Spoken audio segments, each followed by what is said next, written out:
Misuti, i tronditur dhe i mbushur me faj, i rrëfen Nuhut se ka bërë diçka të keqe dhe nuk dëshiron të kthehet më pas. Zemra e tij e vogël është e rënduar nga ajo që ndodhi, por Nuhu përpiqet ta qetësojë. Me tone të buta, ai i premton se do ta mbrojë dhe nuk do të lejojë askënd t'i bëjë keq. Esma, e dëshpëruar dhe e friksuar se mos i ndodh diçka e keqe Misutit, shpërthej në lot. Gjan përpiqet ta qetësojë duke i thënë se ka vënë njerëzit e tij në lëvizje për ta gjetur. Në atë moment Harika e acaruar fillon të ofendojë Esman dhe Misutin, por Gjani nuk e duron më dhe urdhëron të largohet menjëherë nga dhoma. Pak më vonë, Nuhu telefonon Gjanin dhe i njofton se Misut është me të. Ai i kërkon atij t'i premtojë se nuk do t'i bëjë asgjë të keqe djalit.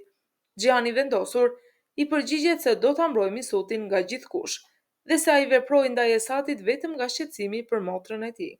Më pas falëndërhyrjes së Nuhut dhe Xhianit, mundësohet një komunikim mes Esmas dhe Misutit. Të dy mes lodhve dhe dhimbjes shprehin frikën e tyre për njëri tjetrin, të bashkuar nga dashuria dhe lidhja e fortë mes vëllait dhe motrës. Sumru me lot në sy, shkon pranë shtratit të Esatit dhe i rrëfen se sa e shqetësuar ka qenë për gjendjen e tij. Ajo i premton se pavarësisht plagëve që i ka shkaktuar, kur nuk do të heqë dorë prej tij dhe Harikës. Fjalët e saj prekse e emocionojnë thellë Esatin, i cili për herë të parë ndjen ngrohtësinë dhe përkushtimin e nënës. Jashtë spitalit, Tasin qëndron pranë Sumrus dhe i ofron mbështetje në këto momente të vështira. E prekur dhe e lumtur për gjestin e tij, Sumru për herë të parë përqafon Tasinin, duke treguar afrimin e tyre të ngadalt.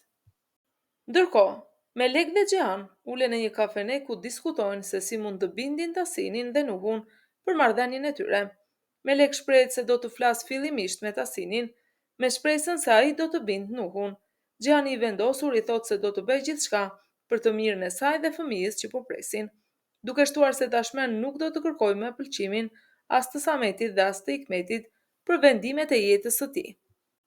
Për një moment sapo Melek sheh Nuhun dhe Sevilain, duke mbërritur aty ku ndodhen ata, ajo nxiton të marrë Xhanin dhe të largohet për të shmangur një përballje të papërshtatshme.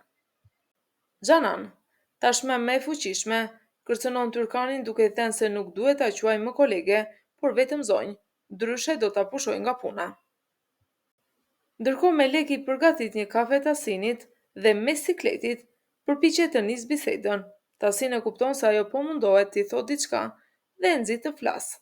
Melek i rrëfen se ka rregulluar marrëdhënien me Xhehanin dhe se dëshira e saj më e madhe është që kjo luftë të marrë fund. Ajo i kërkon që të flasë me Sametin dhe ta falin njëri tjetrit. Tasini qetë, i thotë se ajo ka të drejtë, por se ka vetëm një kusht. Ai kërkon që këtë kusht ta dëgjojë edhe Sumru. Kur ajo vjen, Tasini shpjegon se nuk ka të bëjë as me prona dhe as me pasuri, por me diçka më të thellë. Ai dëshiron që Sumru të divorcohet sa më shpejt nga Sameti.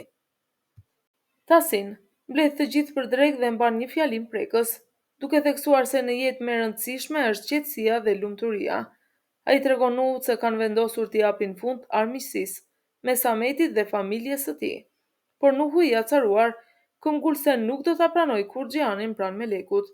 Në atë moment, Melek merr guximin dhe i rrëfen se tashmë është pajtuar me Xhehanin. Sumru ndryn duke i thënë të birit se Xhehan është ndryshe nga pjesa tjetër e familjes së tij. Është një njeri i mirë dhe i dhemësur. Pas shumë diskutimesh dhe kundërshtimesh, Nuhu më në fund pranon.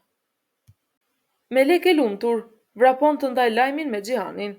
Tasin dhe Nuhu kanë vendosur të bëjnë paqe. Ajo i tregon gjithashtu kushtin e Tasinit, që Sameti duhet të pranojë divorcin nga Sumru. Xhehani gëzuar i premton Melekut se do ta bindë Sametin për këtë vendim. Xhehan mbledh gjithë familjen dhe u komunikon vendimin e tij. Ka zgjedhur të bëjë paqe me Tasinin, por ai u tregon edhe kushtin që Tasin ka vendosur. Sameti do të marrë mbrapsht vilën vetëm nëse divorcohet nga Sumru.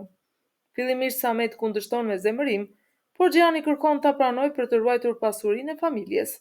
I detyruar nga rrethanat, Sameti më në fund bie dakord.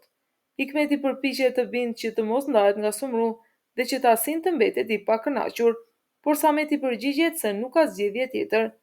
Ndërkohë Harika dhe Esati të zemëruar betohen se nuk do të pranojnë kurrë Melekun dhe Nuhun në jetën e tyre. Sot pam një përmbledhje të mbushur me tensione dhe vendime.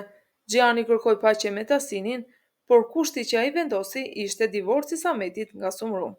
Sameti detyruar pranoi, ndërsa Hikmeti u përpoq ta ndalonte. Nga ana tjetër, Harika dhe Esati u betuan se nuk do të pranojnë kurrë me Lekun dhe Nuhun. Konflikte, emocione dhe premtime që mund të ndryshojnë gjithçka. Ju si mendoni? A do të çojë Sameti deri në fund divorcin me Sumrun? A do të thyej ky vendim familjen edhe më shumë? Shkruani mendimin tuaja në komente. Mos harroni të na pëlqeni videon, të abonoheni dhe të ndizni zilen që të mos humbisni episodet e ardhshme.